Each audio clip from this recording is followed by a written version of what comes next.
The fluorescent lights hummed overhead, that same mechanical drone Hannah Clarke had learned to tune out 3 years ago.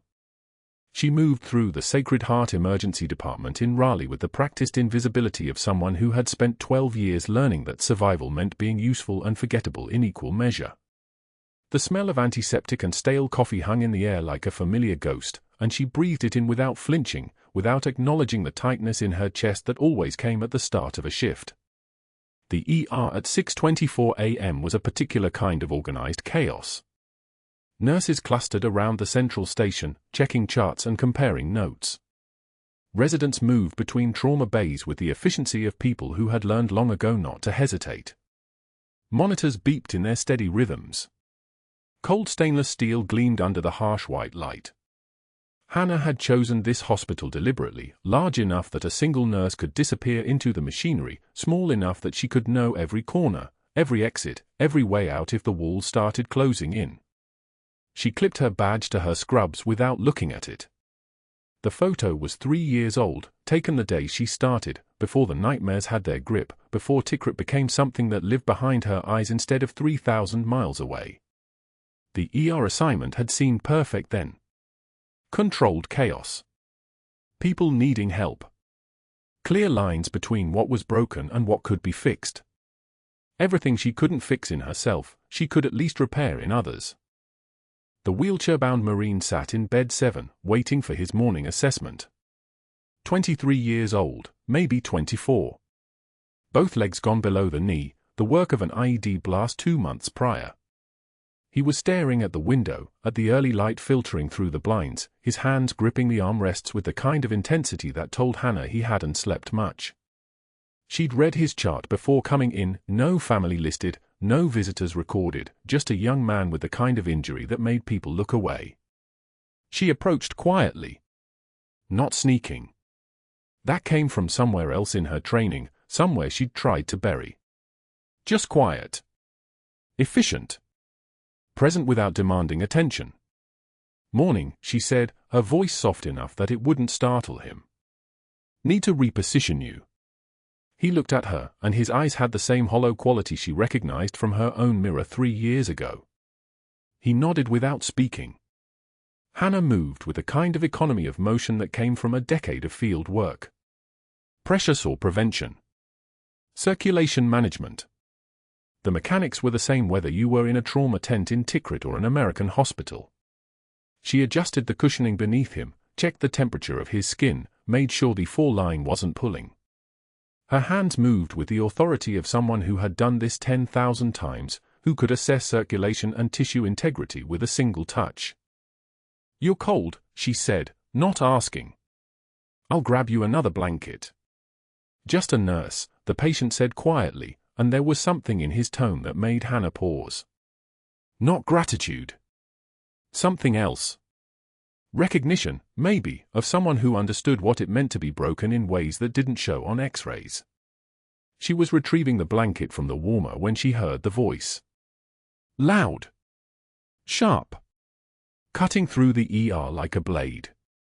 "I'm telling you, that one won't last," Dr. Marcus Hargrove said, and Hannah's entire body went still. His voice carried the particular timbre of someone accustomed to an audience, someone who performed his authority rather than simply possessing it. He stood near the nurse's station, surrounded by the attending physicians and residents who orbited him like planets around a sun. His tailored coat fit him precisely, his watch cost more than Hannah made in 3 months, and his smile had the quality of something designed rather than felt. "The bleeding heart," he continued, gesturing vaguely in Hannah's direction with his coffee cup. "New compassion case. I'll bet $50 she quits within a week when she realizes coddling doesn't pay the bills. These types always do. They come in thinking they're going to change the world, fix every broken thing." He laughed, and 3 residents laughed with him. Then they realize nursing is a job, not a calling, and they're out. Hannah's hands didn't tremble. Her face didn't burn. She simply continued walking, the blanket folded neatly across her forearms, and approached bed 7 again. She arranged the blanket with precise, deliberate movements. Each corner tucked with intention. Each fold exact. She could feel Dr. Hargrove's eyes on her, waiting for a reaction, waiting for the moment she would acknowledge the insult, respond, justify herself. She did none of those things. Instead, she reached down and checked the patient's pulse at his wrist. Steady. Strong. 68 beats per minute. The kind of calm that came from understanding that the worst had already happened to you, and you were still standing. Better, she asked. The Marine nodded. Yeah. Thanks. Hannah stepped back, and it was only then, only in the privacy of her own mind, that she allowed herself to acknowledge what had just happened. The mockery. The casual cruelty. The assumption that because she didn't wear the armor of arrogance, she was somehow less than, weaker, easier to break. She'd spent 12 years in the Navy learning what it meant to be unbreakable. She'd done that on submarines, in special operations command centers, in field hospitals that didn't exist on any official map. Senior Chief Petty Officer Hannah Clarke had earned her rank through certifications and commendations and 1,000 decisions made in the dark when the stakes were measured in lives. And then she'd walked away from all of it because the price had become too high. The nightmares from Tikrit had started small. A sound at night that made her flinch. Crowds that felt like ambush zones. The smell of diesel fuel that transported her instantly to convoy routes and IED sweeps. By the third year, she couldn't sleep in the barracks without seeing the field hospital, without feeling the weight of the patient she'd held while waiting for evacuation, without tasting the copper of her own blood from the shrapnel wound that had barely missed her carotid artery. So she'd requested separation. Honorable discharge. No explanations given beyond the official boxes checked. Medical necessity. PTSD. Recommendation for civilian transition support. Her command had tried to talk her out of it. There were desk jobs, they'd said. Ways to serve without being in the field. But Hannah had understood something they couldn't quite grasp. The Navy was everywhere in her, and the only way to stop seeing Tikrit when she closed her eyes was to stop being a warrior, even for a moment, even in a controlled environment. She'd taken the nursing job in Raleigh because it was in healthcare, because it felt like it mattered, because nobody would ask why her background check had a military section. Nobody would know about the unit patch sewn into the lining of her jacket, the one with the faded Special Forces insignia, the one she couldn't quite bring herself to throw away. Nobody would ask about the folded letter she kept in her locker beside the photograph of her son in dress blues. The letter had come 6 months after she left the Navy. It was addressed to her son, forwarded through military channels, and it bore the signature of Commander James Reese, his commanding officer, the man who'd been with his unit in Yemen when Hannah's son deployed. The letter had taken 3 weeks to reach her because she'd been so careful, so deliberately invisible, using addresses that couldn't be traced back to where she actually lived. Your mother's sacrifice made yours possible, the letter had begun. And Hannah had read those words in her apartment at 3:56 a.m. while the rain drummed against the windows, and she held the only proof that anyone had understood what she'd given up. She'd never told her son that his commanding officer had known her. Had never told him that Commander Reese had personally written that letter. Had never told him that she'd walked away from a career because the cost of staying was the certainty that she'd eventually break, and that when she did, it might be in the middle of an operation where people depended on her, where lives hung in the balance. So she nursed instead. Quietly. Competently. Invisible. She made herself useful to people who would never know her name, never understand where her precision came from, never realize that every intervention she made was guided by something that had been forged in desert heat and blood and the knowledge that the wrong decision could cost someone everything. And she accepted insults from men like Dr. Hargrove because that was the cost of remaining hidden. That was the price of her particular kind of peace. The morning continued. More patients arrived. The ER filled with the usual crush of Monday ailments, chest pain that turned out to be anxiety, abdominal cramping that resolved with fluids, a child with an ear infection and a mother made frantic by fever. Hannah moved between them all with the same quiet competence, the same attention to detail that made her unusual among the newer nursing staff. She caught things others missed. A slight change in a patient's color that indicated early shock. The particular quality of breathing that meant fluid was beginning to accumulate in the lungs. The angle of a patient's positioning that could lead to pressure damage by evening. She caught these things because she'd been trained to, because in her previous life, catching things had been the difference between someone going home alive and someone's family receiving a folded flag. Dr. Hargrove noticed. She could feel his attention on her throughout the morning, could sense his frustration at the fact that she performed her job flawlessly, that the residents who shadowed her began to understand that she had something they lacked, not just training, but intuition, the kind of instinct that came from having stood in actual danger and learned to read the smallest signs of what was coming. By noon, the $50 bet had become hospital gossip. Hannah heard it whispered between residents, mentioned in passing by nursing assistants who didn't realize she could hear. The narrative was already written, the bleeding heart. The one who wouldn't last. The nurse too soft for the real world. She didn't correct them. Correction would have required explanation, and explanation would have required revealing something of herself. So instead, she worked. She changed dressings. She monitored vital signs. She provided comfort to a woman terrified of her diagnosis and hope to a man who'd just survived a heart attack. She did what she'd always done, made herself useful and kept her distance. When her shift ended at 6:22 p.m., she stopped by her locker. The small blue metal box held everything she allowed herself to keep at work. A change of shoes, worn through at the heel from 8-hour shifts. A hair tie. A granola bar. And underneath, in the bottom, the photograph of her son and the folded letter from Commander Reese. She didn't open the letter. She never opened it anymore. She just needed to know it was there, the proof that someone understood, the evidence that her sacrifice had meant something beyond her own survival. The unit patch sewn into her jacket lining had been worn soft from 3 years of existence, hidden away like a secret. She never showed it to anyone. She never even really looked at it herself.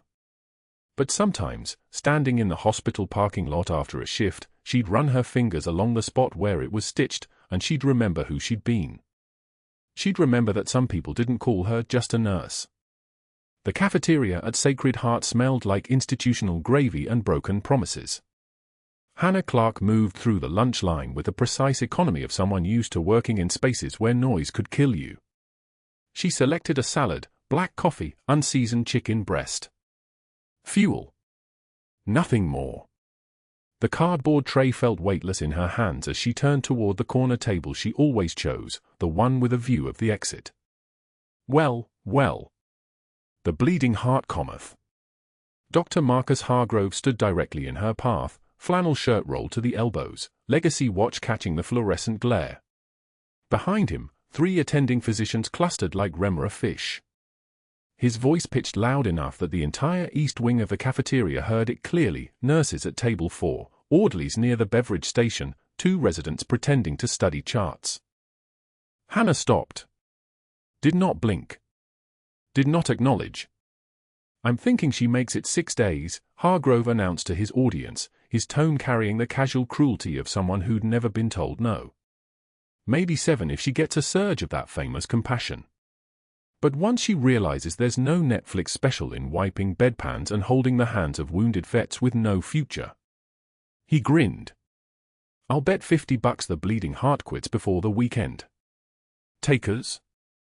The other physicians laughed. A surgical resident high-fived him. Hannah breathed in. 1 measured count. The smell of antiseptic beneath the gravy. The hum of the ceiling fan. She took a lateral step to navigate around him. Hargrove did not move. Where you going, Angel? I'm making a bet here. You're part of it. The least you could do is acknowledge the math. He paused, watching her face with the intensity of someone studying a specimen. Or are you too busy planning your exit interview? She walked forward. He did not step aside. The tray fell from her hands. Chicken, salad, coffee, the contents exploded across the tile in a geometric pattern that looked almost intentional. The sound of the crash cut through the cafeteria noise like a gunshot. Conversation stopped. Forks paused mid-chew. Everyone turned. Hargrove had not knocked the tray from her hands. He had simply refused to move, and physics had done the rest. Clumsy, he observed to his audience, now numbering 8 or 9 staff members. Very clumsy. Hannah knelt. She did not tremble. Her hands were steady as she collected the scattered components into the overturned tray. A piece of lettuce had skittered under table 3. She retrieved it. She would not leave a mess. She would not give him that. "You know what?" Hargrove called as she stood, the broken tray in her grip. "Let me help you with that." He picked up the patient chart from the nearby nursing station, the one that had been there all morning, waiting for documentation, and tossed it at her feet with the casual precision of a man who had never faced consequences. The pages scattered across the wet tile like white birds shot from the sky. "Pick that up, sweetheart," he said, his voice coated in false gentleness. "Let's see that famous compassion in action." The room went dead silent. Rubber gloves snapped as a nurse pulled her hands from a supply box. A monitor beeped twice, 3 times. The fluorescent lights hummed their endless mechanical prayer. Hannah set the broken tray on the nearest table. She bent and retrieved the scattered pages, one by one, with the methodical precision of someone who had done harder things in worse conditions. Her movements did not shake. Her breathing did not accelerate. She was a woman assembling a stack of papers. Nothing more. Nothing less. When she stood, her eyes met Hargrove's directly. She held his gaze for exactly 4 seconds. Long enough for him to understand that she was not broken. Long enough for him to realize his power had failed. "My son served under men who led from the front," she said, her voice barely above a whisper, the kind of quiet that makes you lean in to hear, that forces you to acknowledge the speaker. Not from behind a desk. One tear escaped. Just one. She did not wipe it immediately. She let it trace her cheekbone while her eyes remained fixed on his, unflinching. Then, with the slow grace of someone in no hurry, she raised her hand and brushed it away. Hargrove's jaw tightened. His eye twitched once, a small involuntary spasm that betrayed what his face was trying to conceal. He had expected her to crumble. To apologize. To retreat to the supply closet and cry quietly where no one could hear. He had not expected her to stand there, one tear still glistening, and speak to him like that. Like she knew something he didn't. "Get back to work," he said flatly. The malice in his voice had sharpened, concentrated, like liquid poured from a wider vessel into a narrower one. "Dangerous now. And stay away from my patients." Hannah walked past him, the chart still in her hands. At the doorway, she paused, not out of fear, but out of a clarity that sometimes comes when you stop pretending. She could feel the weight of every eye in the cafeteria tracking her. She could feel Hargrove stare like a physical force at her back. She could feel, too, something older and deeper, the muscle memory of standing in formation, of accepting orders without hesitation, of being trusted with lives. She had chosen to walk away from that 3 years ago. She had chosen silence. Chosen invisibility. Chosen a cardboard box locker and a job nobody respected so that nobody would ask questions about the woman she had been. But standing in a hospital cafeteria in Raleigh, North Carolina, with a spilled lunch on the floor and a single tear drying on her face, Hannah Clarke understood something Hargrove would never grasp: shame required an audience that cared what you thought. And she had stopped caring what anyone thought a very long time ago. That evening, rain hammered the city like applause, the kind of downpour that made the sky indistinguishable from the earth. Hannah stood at the bus stop on Fayetteville Street, arms wrapped around a cardboard box small enough to fit on a shelf. The kind of box that tells the story of a life in 3 dimensions. Inside, a cracked coffee mug with the faded silhouette of a Navy anchor. A succulent, browning at the edges, its soil dry to concrete. And a photograph in a frame of glass held together with tape of her son, James, in dress blues, his expression formal and proud and so young it broke something in her chest to look at it. She had retrieved these items from her locker an hour after her shift ended. The security guard who walked her out had said nothing, which meant he understood everything. He had been Navy once too. You could tell by the way he moved, the set of his shoulders. He had nodded once, a gesture of recognition that required no words, and let her pass. The rain soaked through her jacket. The cardboard box was starting to soften at the bottom edge. Hannah did not move from the bus shelter. There were 17 minutes until the next bus arrived. She had memorized the schedule on her first day 3 years ago, before she realized she would never actually take it anywhere. The locker job was meant to be temporary. The anonymity was meant to heal her. The silence was meant to protect her family from knowing what she had carried home from Tikrit, from knowing that sometimes at 3 in the morning she would wake up tasting cordite and desert dust. A car pulled into the parking lot across the street. Its headlights cut through the rain like search beams. Hannah watched them sweep across the pavement, not really seeing. She was thinking about Commander James Reese in his wheelchair, the way he had looked at her this morning when she repositioned him, like he was trying to remember something just out of reach. She was thinking about Hargrove's face in the cafeteria, the moment when he realized she would not break. She was thinking about her son in his dress blues, about the commanding officer he served under, about the letter in her locker that she had never shown anyone. Your mother's sacrifice made yours possible. The phrase had destroyed and rebuilt her in equal measure. When James Reese had written those words, he had no idea that Hannah's sacrifice had been volunteering to move through the world as a ghost. He had no idea that the woman checking his catheter and adjusting his blankets with such precise care had once stood beside him in a bombed-out field hospital, had once held him together with her own 2 hands when he was bleeding out. The bus arrived. Its doors hissed open like something taking a mechanical breath. Hannah clutched the cardboard box tighter and stepped into the artificial light of the interior, where fluorescent strips cast everything in a sickly yellow hue. She found a seat at the back, away from the other 3 passengers. Outside, Raleigh blurred past in watercolor streaks. Thunder rolled across the city. Hannah set the box on her lap and stared at the photograph of her son. In the glass reflection, she could see herself, pale, diminished, aging in a way that had nothing to do with years. A woman designed to be overlooked. A woman who had earned that design through deliberate, methodical sacrifice. But that wasn't the worst part. The worst part was knowing that tomorrow she would have to find a new hospital, a new locker, a new name on a badge. The worst part was understanding that Hargrove had not just attacked her in the cafeteria. He had attacked something deeper, the precarious balance between survival and purpose that she had been maintaining for 3 years. He had put his hands on her life and started to squeeze. And the absolute worst part was that somewhere in this city, in a hospital bed a few miles away, a man in a wheelchair was lying awake in the dark, staring at the ceiling, wondering if the nurse who had saved his life this morning, the one with the gentle hands and the eyes that had seen too much, was okay. The monitor above Commander Reese's bed had been steady all morning. 68 beats per minute. Oxygen saturation holding at 94%. His chest rising and falling in the predictable rhythm of a man recovering well from surgery, the kind of trajectory that made even the most cynical nurses breathe easier. Hannah had checked on him during her rounds at 7, adjusted his pillows, confirmed his pain was managed at a 2. He'd smiled at her. Actually smiled. She'd seen so few genuine smiles in this hospital that she almost didn't recognize it. By 11:30, everything changed.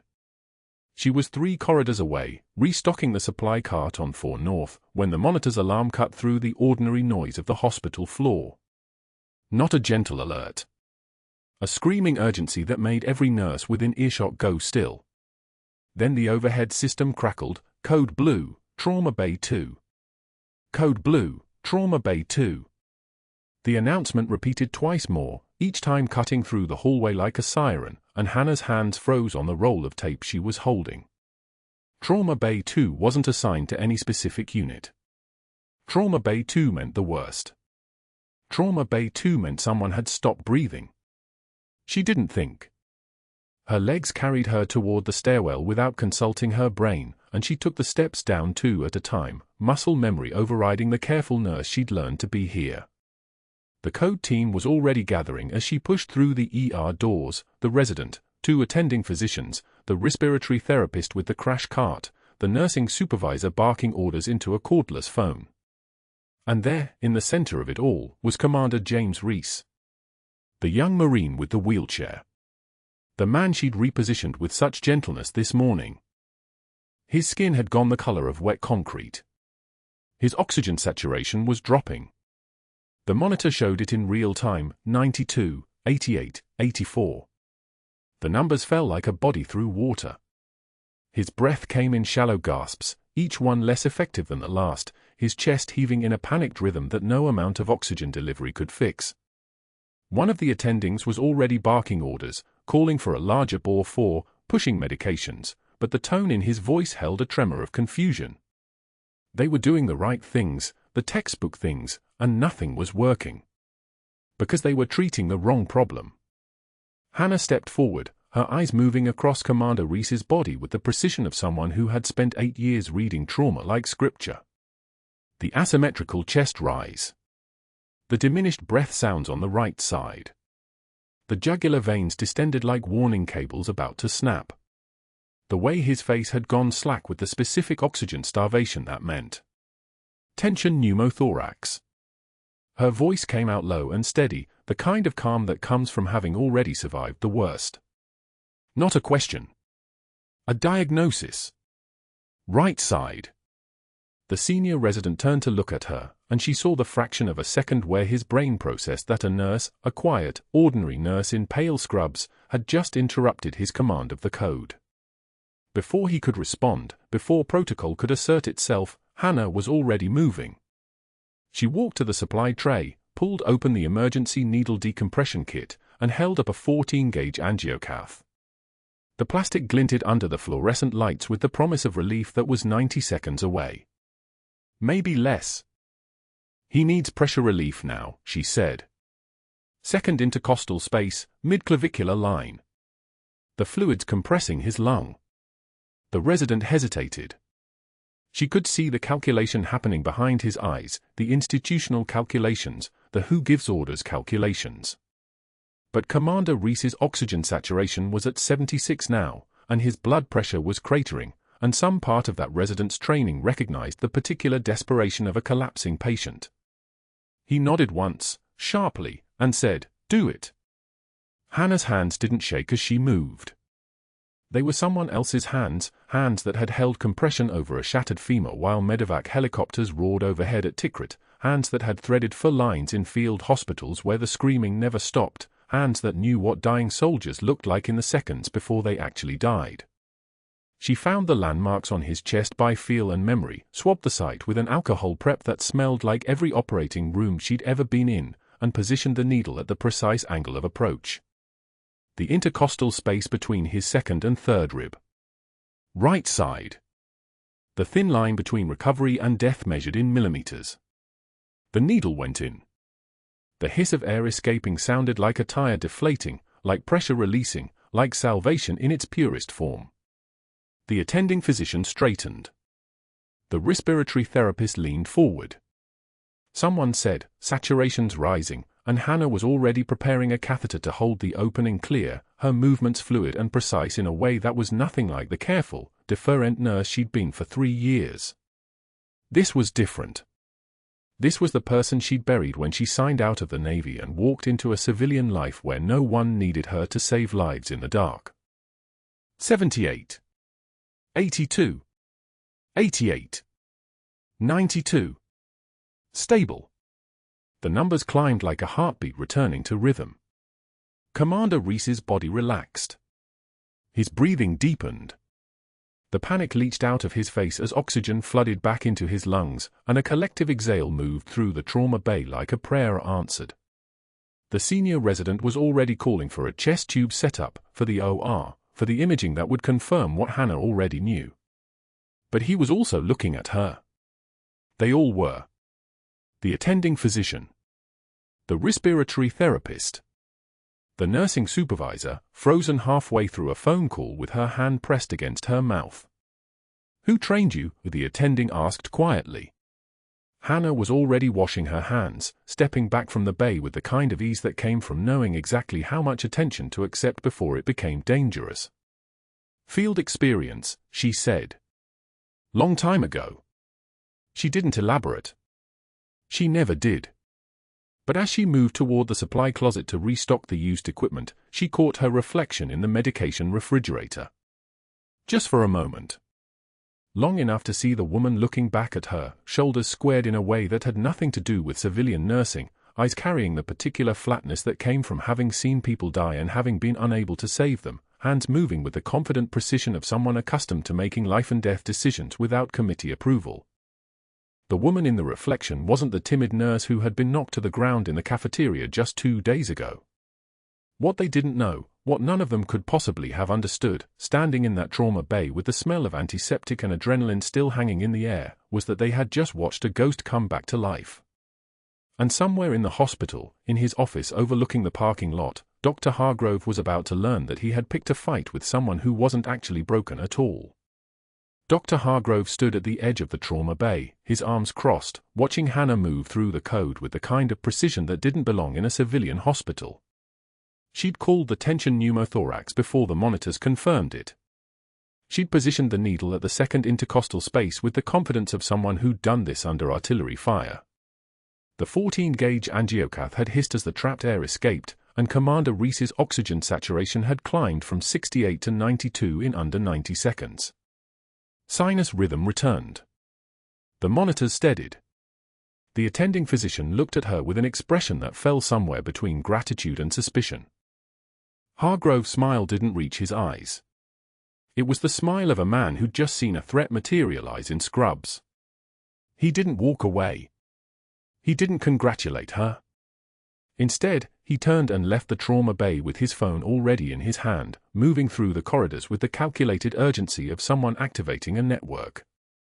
By 4:17 p.m., he was in the administrator's office on the 3rd floor. By 4:31 p.m., he'd placed 6 calls. By 5:51 p.m., an emergency board meeting had been scheduled for 6:45 p.m. The hospital's conference room smelled like industrial coffee and leather chairs. Hargrove arrived first, spreading documents across the mahogany table like a general positioning troops. His brother-in-law, Richard Pierce, sat on the credentialing committee. His golf partner, James Bancroft, controlled hospital foundation donations, $800,000 annually from a healthcare investment fund. His former college roommate, Dr. Patricia Hollis, had consulting power over performance reviews. The network wasn't accidental. It was architecture. "Gentlemen, Miss Hollis," Hargrove began as they settled into their seats. "We have a liability catastrophe." He didn't mince words. He never did when he was certain of his position.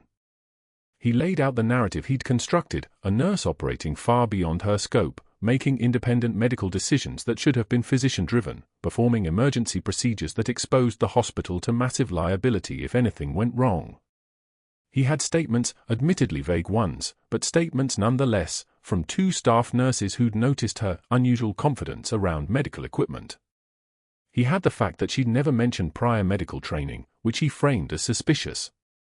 He had his own testimony that she'd called a diagnosis before imaging confirmation, which he characterized as either miraculous luck or dangerous overreach. The liability alone, Hargrove said, sliding a 1-page risk assessment across the table, is estimated at $3.2 million if this incident reaches litigation. He didn't mention that the patient had been saved. He didn't mention that the attending physician had documented the intervention as appropriate and timely. He simply left a hole in his narrative shaped like reasonable doubt. Bancroft leaned forward. "You're recommending immediate termination. For cause. We document this as scope violation, and it insulates us if there's any downstream litigation." Richard Pierce cleared his throat. "Her file is sparse. No previous work history listed before she applied here. Where did she come from?" "That's what I'd like to know," Hargrove said. "Which is why I've already contacted her nursing school references in Rhode Island. One of them didn't exist. The other, the department chair, was oddly reluctant to discuss her. The room went so quiet you could hear the fluorescent panels humming overhead. I also took the liberty," Hargrove continued, "of asking Richard to pull her credentialing documents. There's a gap between her initial application and her hiring. Nothing catastrophic, but enough to suggest she may have been less than forthright about her background." Richard nodded, reinforcing the lie without stating it directly. This was how institutional power worked: implication, suggestion, the carefully crafted doubt that filled the spaces between facts. "I've brought in Dr. Marcus Chen from the external risk management firm at Boston General," Hargrove said, gesturing to a man in a grey suit who hadn't spoken yet. "He specializes in nursing staff liability." Chen slid a folder across the table. "The precedent here is clear. A nurse operating outside documented training, performing surgical interventions, creates exposure. The hospital's documented policies require physician authorization for all invasive procedures. The needle decompression, regardless of outcome, violates that protocol. The fact that she knew to perform it is actually more concerning, not less. It suggests either undisclosed military or emergency medical training, which raises questions about credential verification." Every word was technically true. Every word was also exactly calibrated to destroy. The vote took 12 minutes. It was unanimous. By 6:58 p.m., Hannah was being called to the administrator's office. She arrived to find the three of them waiting: Hargrove with his hands folded on the desk like a man delivering a verdict, Bancroft with the expression of someone who'd already forgotten why he was there, and a woman Hannah didn't recognize who'd been assigned to represent hospital HR and document the termination. Hargrove did the talking. It was always Hargrove. "We've completed a preliminary review of your performance and scope of practice," he said. "This morning, you performed a needle decompression on a patient without physician authorization. That procedure is outside your nursing credentials." Hannah stood still. She didn't blink. She didn't defend herself. "Regardless of the outcome," Hargrove continued, "you exposed this hospital to significant liability. We've made the decision to terminate your employment, effective immediately. For cause. You'll receive 2 weeks of accrued vacation pay, $2847, and that concludes our obligation." "I saved his life," Hannah said. The words were quiet. Not angry. Not defensive.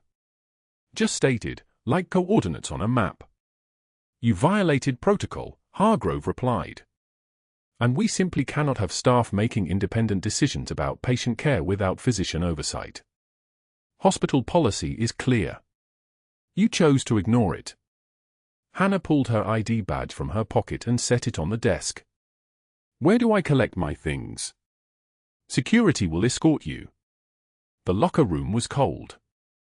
Hannah moved through it like she was moving through water, one motion after another, each one automatic, muscle memory taking over. She pulled down her jacket and found the security guard, the same one who'd watched Hargrove knock her lunch tray to the floor, waiting by the entrance. "I'm sorry about this," he said quietly. He was maybe 55, with the kind eyes of someone who'd seen institutional cruelty enough times to recognize it.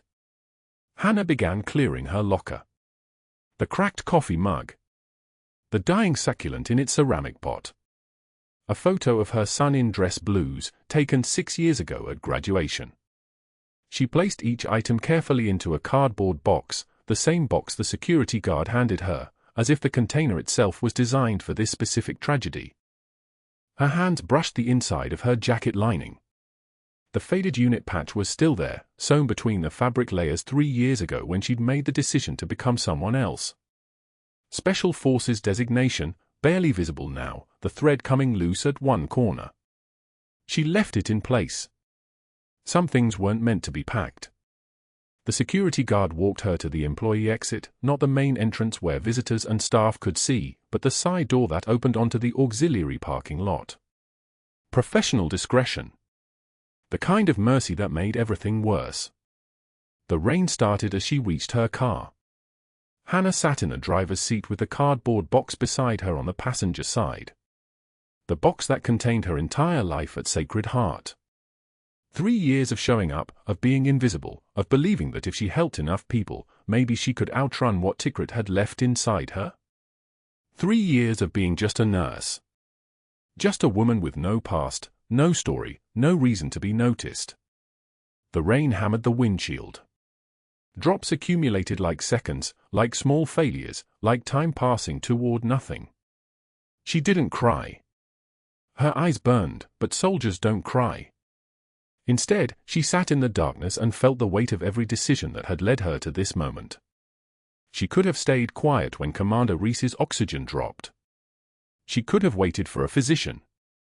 She could have let him die rather than expose the competence she'd spent 3 years burying. But that option had never actually existed. When the monitors flatlined, her hands had moved on their own. Muscle memory. 12 years of training activated by 4 seconds of need. You don't unlearn that. You don't rewire reflexes that kept people alive in Sanjin Valley and Jolan District and 1,000 forward operating bases. She'd traded her invisibility for a man's life. That was the equation. And now she sat alone in a parking garage with a box of belongings and no idea what came next. Hannah reached for the photograph. Her son, standing in his dress blues, smiling at the camera the way young men do when they still believe the world rewards honor. He didn't know where she was. He didn't know his mother had chosen to disappear rather than watch him face the realization that his commanding officer had trained under her, that his family's sacrifice had been mirrored by hers, that everything he'd believed about her life was a carefully constructed fiction. The faded unit patch was still in her jacket. She thought about removing it. About driving to the nearest bridge and watching it disappear into the News River. About letting Hannah Clarke, the nurse, the quiet woman with no past, simply cease to exist the way she was always meant to. But she didn't.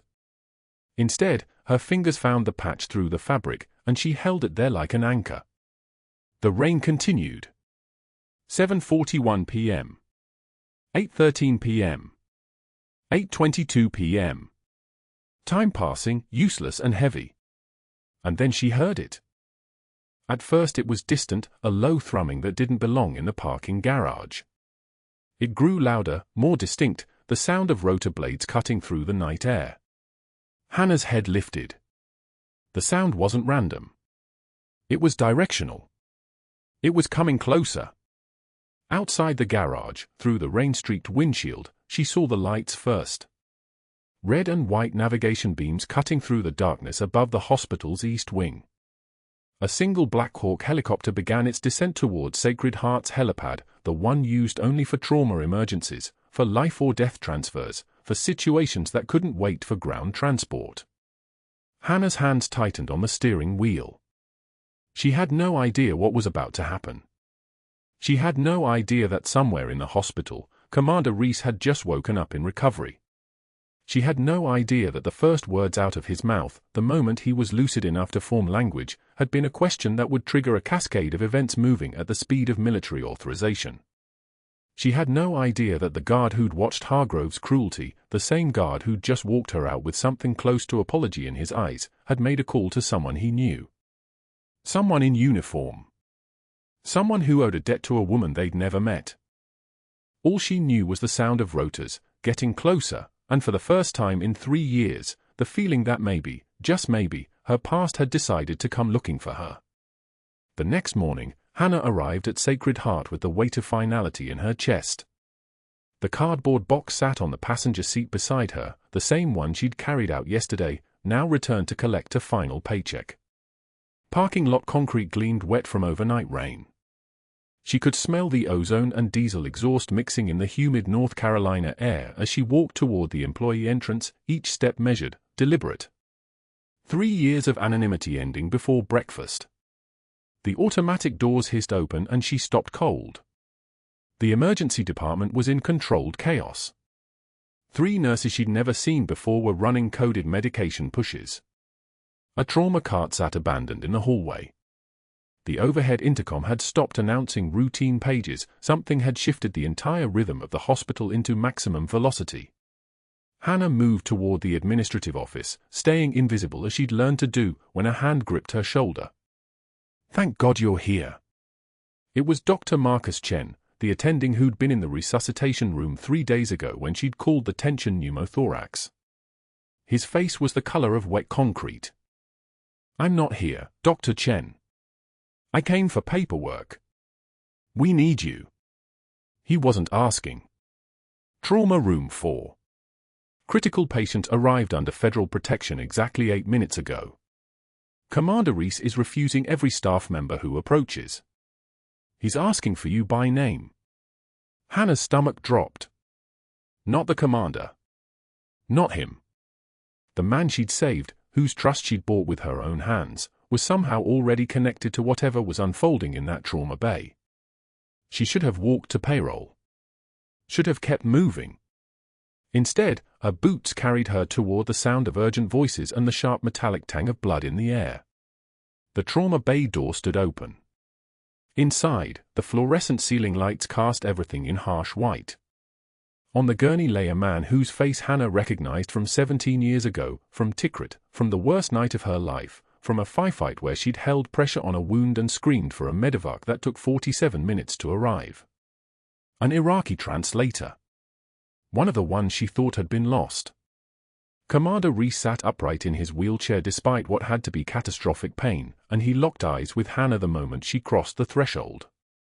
That's her. That's the medic. Everyone out. The room obeyed. Doctors, nurses, techs, they filed past her like water around stone. Hannah moved to the gurney. The translator's eyes found hers and widened with something between recognition and impossibility. Senior Chief Clarke. His voice was barely audible. They told me you were dead. Her hands went to the patient's chest, assessing. Tachycardic.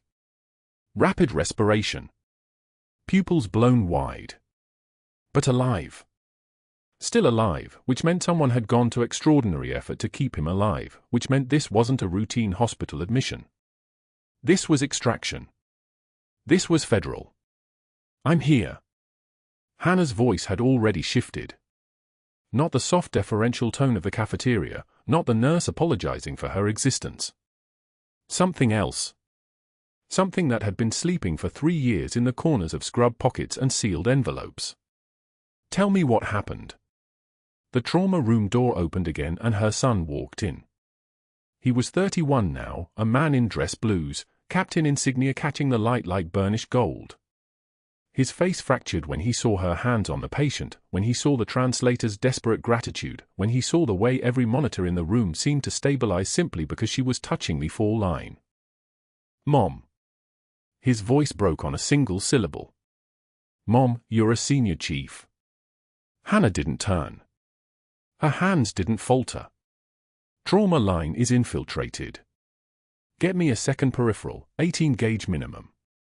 This man needs type O negative, for units rapid. And someone called respiratory, he needs imaging before intubation. She was giving orders now. The room moved to obey. And then the trauma bay door swung open hard enough to hit the wall. Master Chief Warren stood in the frame wearing a SEAL Team t-shirt dark with sweat stains. He was 6'4" and moved like an apex predator that had learned to walk on 2 legs, all coiled purpose and lethal grace. His beard was graying at the edges, and his eyes landed on Hannah like recognition hitting a target. Senior Chief Petty Officer Hannah Clarke earned 2 Bronze Stars and a Purple Heart in Tikrit. His voice carried the absolute authority of someone accustomed to being obeyed without question. She saved my life and 15 others when our convoy was ambushed on October 18, 2007. She performed open cardiac massage in a dust storm with incoming fire 60 meters out. She kept that translator alive when every medical indicator said he was finished. She walked away from 20 years of service rather than let the nightmares consume her family. And you people, he turned to the assembled staff, his presence making the air in the trauma bay physically change, let a man in a polo shirt humiliate her.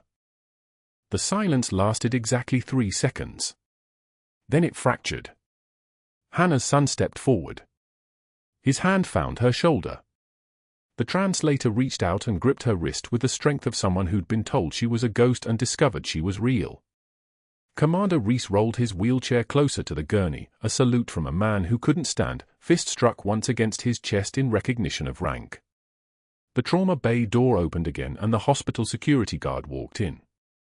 The same one who'd escorted her out yesterday, who'd looked genuinely sorry as he'd held her cardboard box.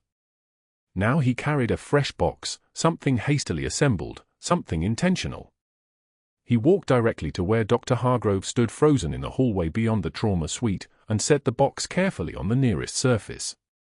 I believe you know the way out, sir. The guard's voice was polite. Professional. Fatal. The board voted this morning. Unanimous. You have 20 minutes to clear your office. Dr. Hargrove opened his mouth. Closed it. His face had gone the color of old newspaper.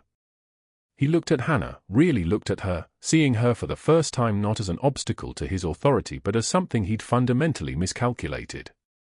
A senior chief. Decorated. Connected. Standing in front of a federal patient and a Navy SEAL and her son in full dress uniform. You can't, he started. We can. It was the hospital administrator, Dr. Patricia Ng, who'd arrived sometime in the last 90 seconds with an FBI agent whose credentials were still visible on her jacket. And we have. Your employment is terminated effective immediately. You'll receive details on your separation agreement from legal. Do not approach any staff member. Do not access any patient files. Do not return to this facility. Are we clear? Hargrove's mouth moved silently. No sound came out. The FBI agent stepped forward. Her name was Special Agent Torres, and she had the kind of presence that suggested she'd seen institutions crumble before. She looked at Hannah with something between respect and calculation. Senior Chief Clarke, we need to move your patient to ICU. Federal protection means we control the perimeter. Your team. She gestured around the trauma bay. All of them. They're under your authority. Where do you want him? Hannah turned back to the translator on the gurney. His hand was still gripping her wrist. Her son stood behind her? Master Chief Warren was already coordinating with the charge nurse, giving orders that the staff obeyed without hesitation because the hierarchy in the room had rewritten itself in approximately 90 seconds. ICU Bay 3, Hannah said. I want continuous cardiac monitoring, continuous neuro checks, and that imaging suite prepped for CT thorax and abdominal. He needs blood cultures drawn stat, and I want results every 2 hours. His family, do we know where his family is? Agent Torres nodded. Secure location. We'll arrange video call. They've been informed he's alive and in your care. The next 4 hours dissolved into the precise choreography of intensive care medicine. Hannah stood at the foot of the bed while the translator underwent imaging, while blood work came back, while the clinical picture resolved itself into something survivable. She'd been right about the cause of his admission, blunt force trauma to the chest from a vehicle incident that had intelligence agency fingerprints all over it. He'd lived through the incident. He was going to live through the recovery. Around 2:13 p.m., her son found her in the break room where she was staring at a cup of cold coffee. Why didn't you tell me? His voice was careful, the way he'd learned to be careful around wounded things. Hannah set the cup down. You deployed 3 months after I left. Master Chief Warren was your commanding officer then. He wrote you letters when you were downrange. One of them said my sacrifice made yours possible. I spent 3 years wondering if you understood what that meant. I needed you to make your own choices without knowing what I'd done. Without the weight of my history. Her son sat down beside her. He didn't speak. He didn't need to. At 4:36 p.m., Agent Torres found Hannah in ICU Bay 3, checking the translator's perfusion and pupillary response. We arrested Dr. Hargrove at 4:22 p.m. in the parking lot, Torres said quietly. He was attempting to leave the state. He had draft emails on his laptop to 2 medical boards in other states, fabricating credentials to relocate, and correspondence showing he'd been planning this disappearing act for weeks. The hospital board is pressing charges for fraud, obstruction of federal investigation, and conspiracy. The state medical board will handle his licensure termination. He won't be practicing medicine again. Hannah nodded once. She didn't feel anything yet. The numbness that had protected her in Tikrit seemed to have returned, that capacity to compartmentalize, to triage emotions the way you triage patients. Address the critical thing first. Everything else could wait. 6 months later, a folding card table appeared outside a strip mall urgent care in Tucson, Arizona. On it sat discount insurance brochures and a handwritten sign, "Steve, Supplemental Coverage Specialist." The man behind the table flinched whenever a customer called him doctor. He'd been fired from 3 clinics in 2 months for insubordination and hostile work environment complaints. His name tag no longer said Hargrove. The medical board had made sure of that. But Hannah wasn't in Tucson. She was back at Sacred Heart, standing beside her son in the parking lot on a Tuesday evening when the ribbon-cutting ceremony began for the new Veteran Services Wing. The faded Special Forces unit patch, the one she'd sewn inside her jacket lining 3 years ago, the one she'd hidden from everyone including herself, was now framed on the wall under museum lighting. Beside it hung her son's photograph. Beside that hung the unit citation from Tikrit. Names and dates and sacrifice, no longer secret. Hannah was wearing scrubs. Not the white coat of administration. Not the business casual of office work. Scrubs with her name embroidered, with her badge still displaying RN because rank had never been the point. The power hadn't been the decorations or the medals or the federal agents who answered when she called for help. The power had been here all along, in the translator's hand gripping her wrist as she helped him recover. In the monitor showing stable sinus rhythm. In the patient who knew her name and trusted her completely because she'd proven it in blood and sweat and the particular kind of calm that only comes from having already survived the worst. Master Chief Warren stood beside her, carrying his own medals quietly, the way operators always did. He'd submitted a letter of commendation that had made her son read it 3 times just to believe what it said. "You turned down the chief position," he observed, watching her adjust a patient's for line through the window of a trauma room. The chief position wanted the title. Hannah's hand steadied the line with the precision of someone whose hands had done this in sandstorms and helicopter rotors and fluorescent-lit emergency departments. "My fight is here now. In scrubs. Where it matters." Her son emerged from the new wing, still in dress blues, and stood on her other side. He'd come back stateside. He'd requested reassignment. He wanted to understand the woman who'd raised him by being absent, whose sacrifice had made his own possible. The translation was starting to make sense now. "They're naming a scholarship after you," he said. "For military families. The board voted yesterday." Hannah didn't answer.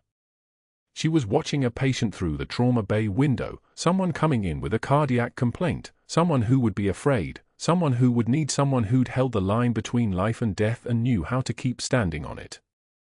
The trembling wasn't fear. It was restraint. The terrible, constant restraint of someone who knew exactly what she was capable of and had learned to direct that power toward mercy instead of force. She touched her son's shoulder once. Then she walked back into Sacred Heart, back to where the real work waited, back to the place where true class lived, not in titles or medals, but in what you chose to do when the lights went out and nobody was watching except the patient who needed you to be exactly who you actually were. If you've ever been underestimated by someone who didn't know your true value, please hit that subscribe button and share this video with someone who needs to know they're not forgotten. And in the comments, tell me, what would you do if you had to hide who you really were to survive? Because I want to hear from you. Thanks for watching.